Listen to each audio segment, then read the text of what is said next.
What is AIS और TIS? AIS और TIS क्या होता है? दोस्तों, AIS और TIS जो इनकम टैक्स डिपार्टमेंट की तरफ से लॉन्च किया गया है, हर टैक्स पेयर के लिए एक गेम चेंजर बन चुका है। तो अगर आप भी कंफ्यूज हो कि AIS क्या होता है, TIS का क्या रोल है, क्या ये फॉर्म 26 का रिप्लेसमेंट है या फिर कुछ और, क्या इसको फाइल करना होता है, और सबसे बड़ी बात, इसका आपका इनकम टैक्स रिटर्न फाइलिंग पे क्या इम्पैक्ट पड़ता है, तो भाई ये वीडियो आपके लिए है। हम देखेंगे AIS और TIS का फुल फॉर्म क्या होता है, इन दोनों में क्या डिफरेंसेस है, इनकम टैक्स पोर्टल पे AIS कैसे डाउनलोड करें, TIS से कैसे समझे आपकी टोटल इनकम, और कैसे वेरीफाई करें कि इंफॉर्मेशन सही है या गलत, ताकि आप नोटिस से बच सको। तो वीडियो को एंड तक जरूर देखना। वीडियो के एंड में आपको दूंगा कुछ प्रो टिप जो आपको नोटिस से बचा सकता है। चलिए शुरू करते हैं बिना किसी देरी के। मैं हूं सुभानी, आपका टैक्स कंसल्टेंट और दोस्त, जहां हम बात करते हैं टैक्स, अकाउंटिंग और फाइनेंस की हर इंपॉर्टेंट टॉपिक की सिंपल और इजी लैंग्वेज में।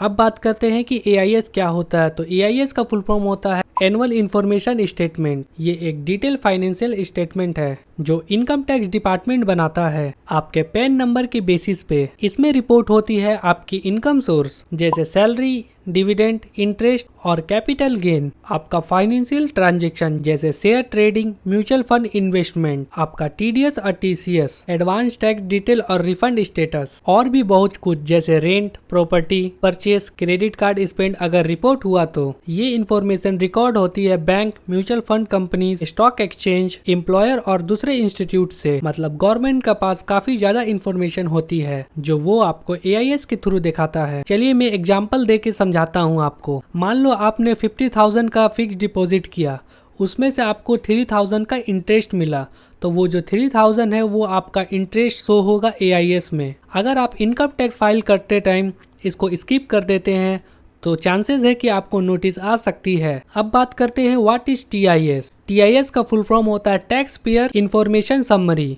ये बेसिकली AIS का समरी वर्जन है। AIS डिटेल होता है और TIS आपको कंसोलिडेटेड समरी देता है। Total income from different source, total TDS, tax liability estimate. TIS helpful होता है जब आप ITR फाइलिंग करते हैं। TIS में आपको एक ओवरऑल समरी देखने को मिल जाता है और आपको उसी के बेसिस पे ITR आपको फाइल करना होता है। अब बात करते हैं AIS और TIS में क्या डिफरेंस है। AIS आपको डिटेल ट्रांजैक्शन शो करता है। मैं एक एग्जांपल से आपको समझाने की कोशिश करता हूँ। मान लीजिए आपकी सैलरी 12 लाख है। TIS में आपका पूरा ओवरऑल 12 लाख शो कर जाएगा, बट AIS में आपको डिटेल वाइज शो करेगा कि पर मंथ आपका सैलरी कितना बना। AIS में डिटेल ट्रांजैक्शन शो करती है और TIS में एक ओवरऑल रिव्यू मिलता है। सबसे पहले आपको ब्राउज़र पे सर्च करना है इनकम टैक्स। उसके बाद आपको लॉगिन कर लेना है। मैं यहाँ पे लॉगिन हो चुका हूँ। यहाँ पे आपको AIS का ऑप्शन मिल रहा है, इस पे आपको क्लिक करना है। उसके बाद प्रोसेस करना है।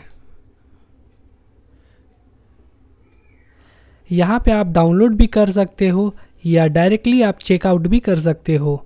यहाँ पे AIS का ऑप्शन आ रहा है, इस पे आपको क्लिक करना है। उसके बाद यहाँ पे AIS और TIS दोनों मिल जा रहा है, तो हमें TIS पहले चेक करते हैं। यहाँ पे देखिए सैलरी इनकम दिखा रहा है और interest from saving bank account भी दिखा रहा है, और इसी के बगल में AIS है एनुअल इंफॉर्मेशन स्टेटमेंट। यहाँ पे आपको डिटेल में शो करेगा कि आपकी सैलरी कितनी कितनी है पर मंथ, और AIS में आपको ओवरऑल दिखा देता है। यहाँ पर भी आप नीचे चेकआउट कर सकते हो, बट उतना डिटेल नहीं बताता है, और यहाँ से आप अपने AIS और TIS को डाउनलोड कर सकते हो। अब बात करते हैं गलतियां जिसके वजह से आपको नोटिस आने का चांसेस ज्यादा रहता है। कई लोग ITR फाइल करते वक्त फॉर्म 16 या बैंक अकाउंट देख करके फाइल कर देते हैं, बट ऐसा फाइल करना गलत होता है। आपको अपने AIS और TIS को पहले चेक करना होता है।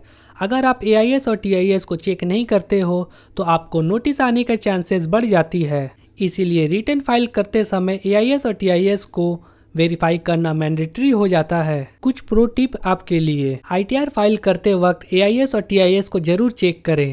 अगर आपका AIS में कुछ गलत इन्फॉर्मेशन दे रही है तो वहाँ पे आपको फीडबैक का ऑप्शन आता है, वहाँ पे जाके आप फीडबैक दे सकते हो। म्यूचुअल फंड, इंटरेस्ट इनकम और रेंट सब कुछ क्रॉस वेरिफिकेशन करें। कहीं पे डबल रिपोर्टिंग तो नहीं। तो दोस्तों अब आप समझ गए होंगे कि AIS TIS क्या होता है और AIS TIS कैसे काम करता है और क्यों इम्पोर्टेंट है आपकी इनकम टैक्स रिटर्न के लिए। ये दोनों टूल हेल्प करती है आपको ट्रांसपेरेंसी मेंटेन करने के लिए। अगर सही से यूज करें तो आप अपने इनकम टैक्स फाइलिंग को इजी और एरर फ्री बना सकते हैं। तो दोस्तों अगर आपको ये वीडियो इंफॉर्मेटिव लगा तो लाइक शेयर एंड सब्सक्राइब करना नहीं भूलिएगा। अगर आपको एक प्रोफेशनल एक्सपर्ट के थ्रू अपना ITR फाइलिंग करवाना है तो आप नीचे दिए गए डिस्क्रिप्शन में कॉन्टैक्ट नंबर दे के कॉन्टैक्ट कर सकते हो या फिर मोबाइल नंबर शो हो रहा होगा डिस्प्ले में, वहाँ से भी आप कॉन्टैक्ट कर सकते हो। तो मिलते हैं नेक्स्ट वीडियो में, तब तक के लिए बाय।